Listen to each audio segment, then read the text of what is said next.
দবকাত dumper চুৰৰ আতংক 15 দিনৰ মূৰত চুৰি হল দুখনকৈ ডাম্পাৰ মালিকৰ লগত বিশ্বাসঘাতকতা কৰিলে ডাম্পাৰ চালকে দবকা আৰক্ষীৰ জালত ডাম্পাৰ চুৰ আৰক্ষীৰ আগত বিস্ফোৰক স্বীকাৰোক্তি ডাম্পাৰ চালকৰ হয় বিগত কিছু দিনৰ পৰা দবকা ডাম্পাৰ চুৰৰ আতংকই দেখা দিছে 15 দিনৰ ভিতৰত দুখনকৈ ডাম্পাৰ চুৰি হৈছে দবকা চহৰৰ পৰা মালিকৰ লগত চূড়ান্ত বিশ্বাসঘাতকতা কৰি ডাম্পাৰ চুৰিত নামিছে চালক আৰু হেণ্ডিমেন ডাম্পাৰ চুৰৰ বিৰুদ্ধে অভিযানত নামিছে দবকা আৰক্ষীয়ে যমুনামুখৰ কান্দুলিমাৰীত অভিযান চলাই তিনিটাকৈ ডাম্পাৰ চুৰক গ্ৰেপ্তাৰ কৰিছে ধৃত চুৰ কেইটা হল ক্ৰমে জাকিৰ উদ্দিন ৰমিজুল হক আৰু আব্দুল সালাম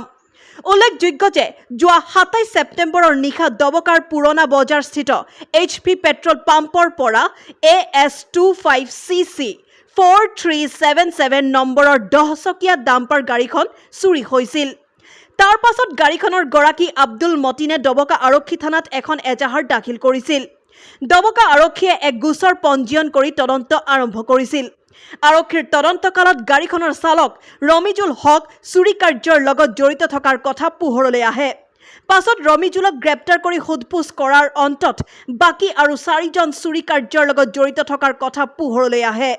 পাছত আৰক্ষীয়ে অভিযান চলাই জাকিৰ আৰু আব্দুল সালামক গ্ৰেপ্তাৰ কৰে যদিও আন দুজন বৰ্তমানলৈকে পলাতক অৱস্থাত আছে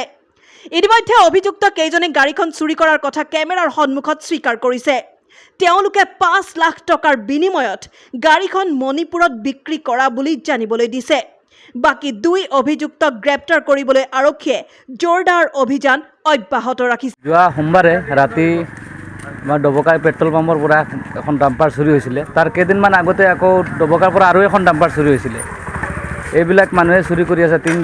তিনজনৰ নাম পোৱা গৈছে বাতি ইহঁতৰ বৃহৎ এটা গেং আছে তেখেতসকলে চুৰি কৰে গাড়ী চুৰি কৰে বেটাৰী চুৰি কৰে আৰু মালিকসকলে ইমান বিশ্বাস কৰি এই দুজন যে ধৰা পৰিছে এই দুজনে গাড়ী চলায় এই মালিকৰে গাড়ী চলায় ইমান বিশ্বাসত মালিকে তেখেতসকলক গাড়ী দিয়ে মালিকসকলে যিমান গাড়ী আছে তেখেতসকলে মালিকৰ ড্ৰাইভাৰৰ ওপৰত বিশ্বাস কৰি দিয়ে